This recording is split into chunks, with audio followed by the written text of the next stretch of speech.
सैनिक भाइयों नमस्कार।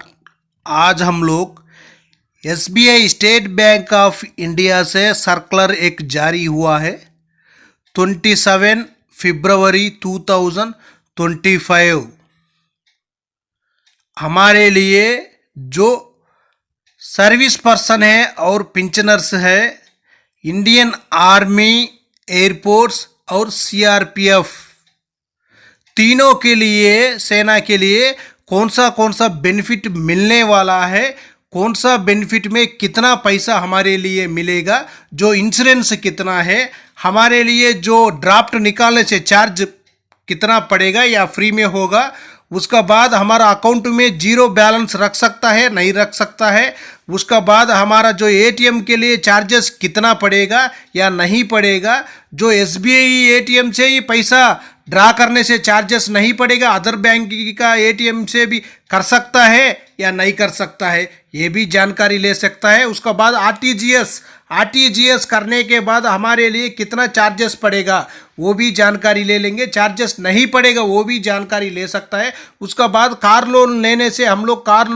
से हमारे लिए जो प्रोसेसिंग चार्जेस पड़ता है 4,000 5,000, वो 5,000 हमारे लिए बंधना है क्या, बैंक के लिए देना है क्या नहीं देना है क्या। उसका बाद पेंशन लोन लेने के बाद हमारे लिए उसमें भी प्रोसेसिंग चार्जेस पड़ता है, उसके लिए भी हम प्रोसेसिंग चार्जेस देना है क्या नहीं देना है क्या। उसका बाद हाउस लोन लेने से उसको ऊपर भी चार्जेस पड़ता है, प्रोसेसिंग चार्जेस वो भी पड़ेगा नहीं पड़ेगा। उसका बाद जो एजुकेशन लोन बच्चों के लिए पढ़ाई के लिए जो लोन लेते हैं उसको ऊपर भी प्रोसेसिंग चार्जेस पड़ता है, वो भी पड़ेगा या नहीं पड़ेगा।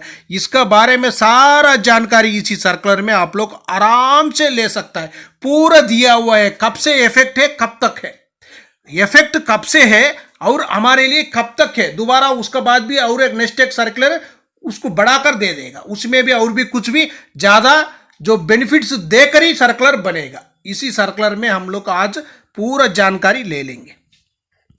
इसी सर्कुलर में देख लेना, जो डेट भी है, कब ये सर्कुलर आया था उसी का भी डेट देख लो, 27/2/2025। ये आकर सर्कुलर आकर जो सीजीएम, जो chief general manager state bank of India, location head office all circle बोलने से पूरा इंडिया में कहाँ सर्कुलर होता है पूरा दिया हुआ है। जो बड़ा बड़ा स्टेट में पूरा रहता है, जो आंध्र में हो, तमिलनाडु हो, केरला हो, कर्नाटका हो, महाराष्ट्र हो, पंजाब हो, हरियाणा हो, और जो दिल्ली में भी कहीं भी हो, सर्कल का पूरा जगह में सर्कुलर जारी हुआ है। इसी में आप लोग आराम से जानकारी ले सकते। इसी में देखना सैलरी पैकेज अकाउंट, इसी में दिया देखो, Indian army, Indian air force and central reserve police force CRPF, उनका भी सैलरी पैकेज दिया हुआ है।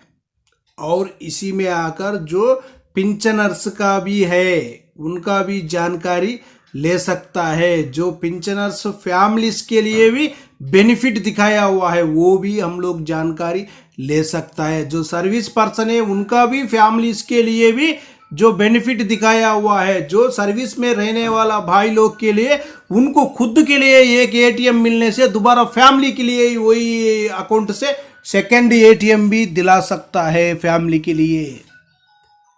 इसी में देख लेना, डिटेल्स देखो पूरा दिया हुआ है। पर्सनल एक्सीडेंट इंश्योरेंस PAI, इसको बोलता है बैंक में जाने के बाद PAI। उन लोग क्या है, एक बार आप लोग कराने से वो ऑटोमेटिक डिडक्शन करते रहेगा उन लोग। इसी में भी देख लेना, जो सर्विस पर्सन के लिए पहले कितना मिल रहा था, उसका बाद कितना मिलने वाला है। जो इंडियन आर्मी का दिया 50 लाख पहले मिल रहा था, एक्सीडेंट कवरेज अभी क्या कर दिया 1 करोड़ रुपए का मिलेगा, वो भी 14/1/2025 से इफेक्ट है। कब से इफेक्ट है, 14 जनवरी 2025 से अपना लिए बेनिफिट मिलने वाला है। उसका बाद देख लेना इंडियन एयरफोर्स का भी, उसका बाद सीआरपीएफ का भी सेम दिया हुआ है। आर्मी का तो 14/1/2025 से दे दिया, लेकिन एयरफोर्स का 4 फरवरी 2025, सीआरपीएफ का भी 4 फरवरी 2025 से दिया हुआ है। नीचे भी देख लेना, और भी इसी में पूरा डिटेल्स पूरा आप लोग आराम से ले सकता है। इसी में क्या हो जाएगा, आपको जो जो प्रॉब्लम से आपका क्या क्या मिलने वाला है पूरा इसी में दिया हुआ है। आप लोग आराम से जानकारी ले सकता है। इसी सर्कुलर को क्या कर देना, डाउनलोड कर कर आपके पास रख सकता है। होने से आपको प्रिंट लेने से कितना होगा, एक 10 रुपये के अंदर हो जाएगा, लेकिन आपको जानकारी तो पूरा हो जाएगा। इसी में क्या है, पूरा जानकारी आप लोग के लिए हो जाएगा। इसीलिए तो मैं बता रहा हूँ, आप लोग कितना हो सके उतना अपना भाई लोग के लिए शेयर करने से उनको भी जानकारी हो जाएगा। नया सर्कुलर आया हुआ है एसबीआई का, उसी में जो सर्विस पर्सन के लिए कितना बेनिफिट मिल रहे हैं, जो पेंशनर्स के लिए कितना बेनिफिट मिल रहे हैं, ये पूरा जानकारी आराम से ले सकता है आप लोग। नेक्स्ट भी देख लेना, और भी एक लेटर है उसमें देख लेना, इसी में भी दिया हुआ देखो, इफेक्ट डेट्स पूरा दिया हुआ देखो। इसी में पेंशनर्स का जो पर्सनल का जो पेंशनर्स है उनका भी दिया हुआ है। इसी में पूरा देखने से आपको जानकारी हो जाएगा। आर्मी का भी है, एयरफोर्स का भी है, सीआरपीएफ का भी है। आर्मी का देख लेना, जेसीओ और बिलो रैंक्स बोलने से ओवर्स उनका गोल्ड में रहेगा। उसका बाद जो डायमंड मेजर से लेकर कैप्टन तक, उसका बाद plutonium general, lieutenant general, major general और ब्रिगेडियर भी उनमें उसी में रहेगा। कर्नल और लेफ्टिनेंट कर्नल भी प्लूटोनियम कार्ड में ही रहेगा, उनको भी बेनिफिट बहुत बढ़िया से मिलेगा। उसका बाद देख लेना, एलिजिबिलिटी एयरपोर्ट्स वालों का भी है, उसी में भी आप लोग जानकारी आराम से ले सकता है। इसी में दिया हुआ देखो, वारंट ऑफिसर भी इसी में रहेगा, किसी में जो गोल्ड में ही रहेगा। एयरपोर्ट्स का जो सीआरपीएफ का है उनका भी सूबेदार मेजर पूरा भी दिया हुआ देखो, उनका भी जो गोल्ड में कितना किनका होगा। उसका बाद डायमंड, उसका बाद प्लूटोनियम में कौन कौन सा जो पर्सन्स है उनके लिए रैंक के मुताबिक डिटेल्स दिया हुआ है। नेक्स्ट देख लेना, जो इसी में दिया हुआ जो एटीएम, इसी के बारे में एक बार जानकारी ले लेंगे। सैनिक भाइयों, जो एटीएम कार्ड का बारे में भी हम लोग जानकारी लेना जरूरी है। कुछ भाई लोग बोलेगा हमको पता है बोलकर, ठीक है, आपको पता रहने से, जो पता नहीं है उन लोग तो ले लेगा, लेकिन इसी में क्या है, आपको एटीएम आने के बाद आप लोग 100% इस्तेमाल करना। क्यों बोलने से, आप लोग इस्तेमाल नहीं करने से आपको एटीएम का भी इंश्योरेंस मिलेगा, वो नहीं मिलेगा।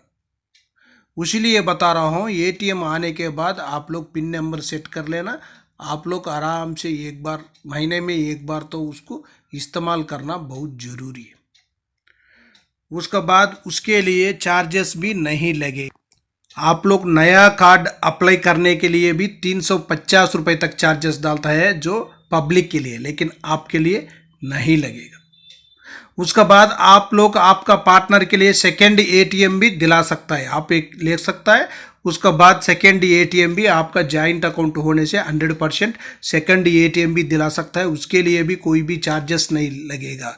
उसका बाद क्या है, साल में एक बार क्या है, 230 नहीं होने से 240 रुपीज़ चार्जेस लगता है, एनुअल चार्जेस। वो चार्जेस भी आपको नहीं लगेगा, फ्री में ही मिलेगा।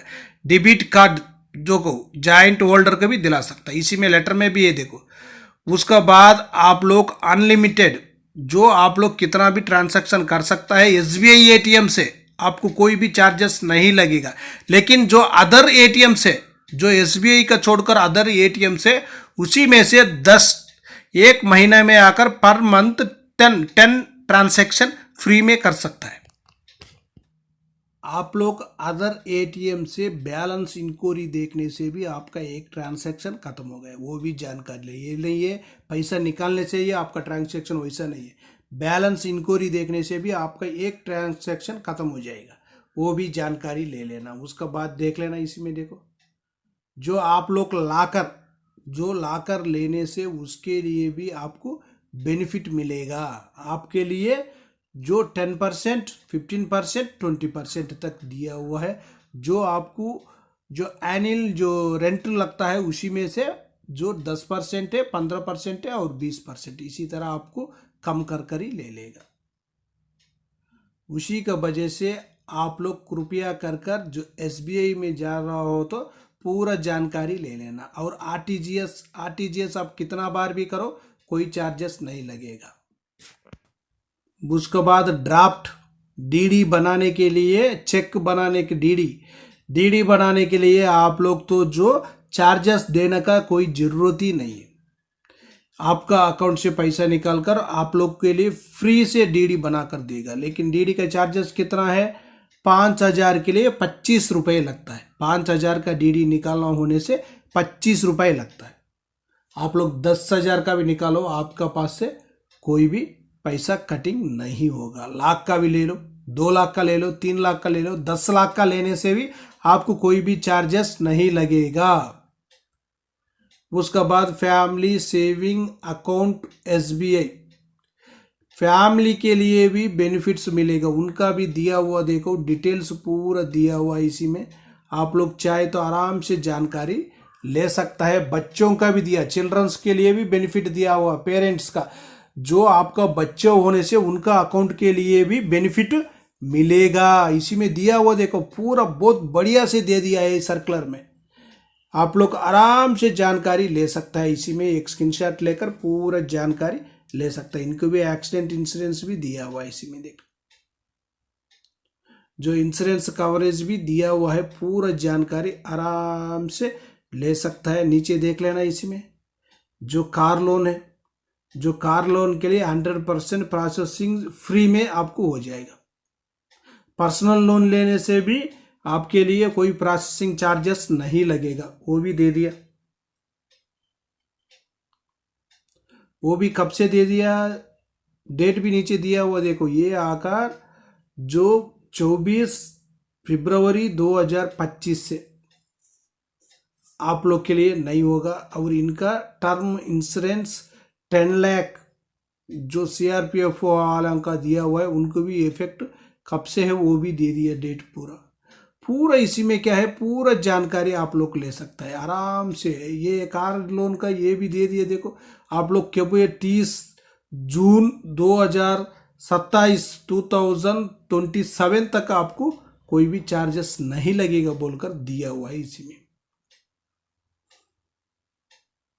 आप लोग आराम से जानकारी इसी में ले सकता है। आप लोग चाहे तो मैं लास्ट में पूरा पेज रखेगा, एक स्क्रीनशॉट ले लेना, उसी से आप लोग डाउनलोड कर आराम से आपका डिटेल्स क्या है पूरा जानकारी ले सकता है।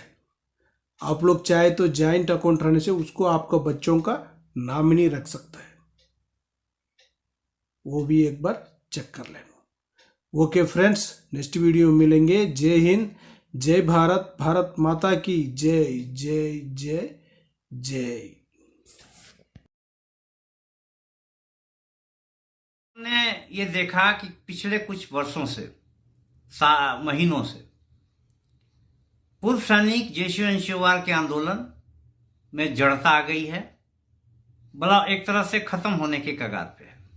तो हम लोगों ने सभी संगठनों को इकट्ठा करके प्रयास किया कि इनमें जड़ता खत्म करने के लिए, अपनी मांगों को जोड़ देने के लिए, उसकी कंटिन्यूटी मेंटेन रखने के लिए एक बड़ा आंदोलन जंतर मंतर पे 27 अप्रैल 2025 को किया जाए।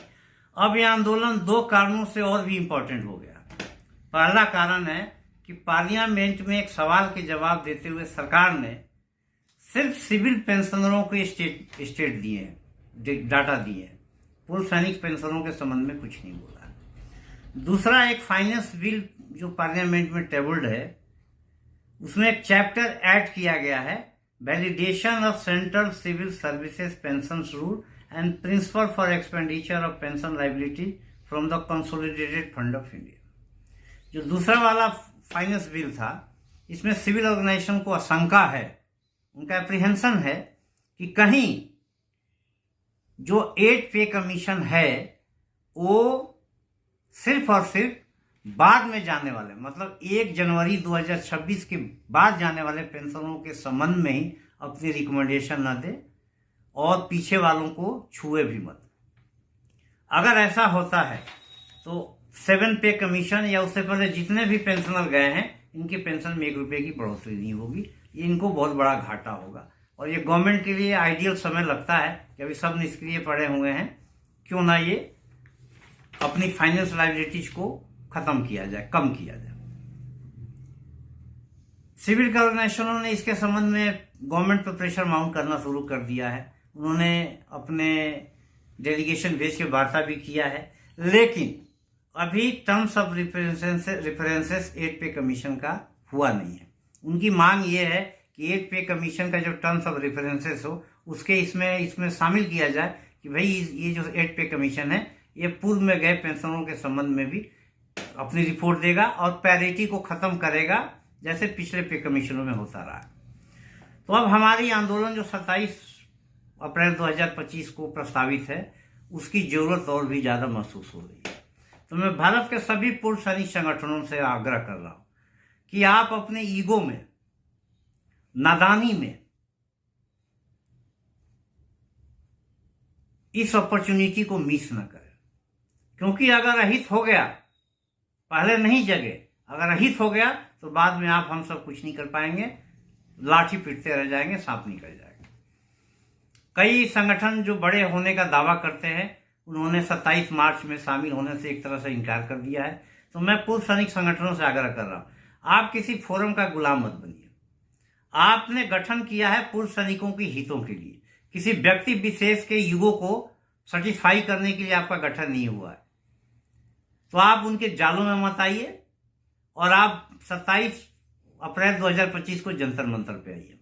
भारत के पूर्व सैनिकों से मैं आग्रह कर रहा हूं कि आप किसी संगठन का गुलाम मत बनिए, कि पहले ही ब्रिटिश काल के गुलामी काल के कानूनों ने हमारा बहुत ज्यादा अहित किया हुआ है, अहित करते आ रहे हैं, जिसके लिए हम लोग संघर्ष हैं, और भी उसमें मकर जाल में ना फंसिए। आप संगठन नहीं आते, छोड़िए संगठन को, आइए 27 अप्रैल 2025 को जंतर मंतर पे और अपने अधिकारों के संबंध में, अपनी मांगों के संबंध में अपनी आवाज को बुलंद रखिए, ताकि सरकार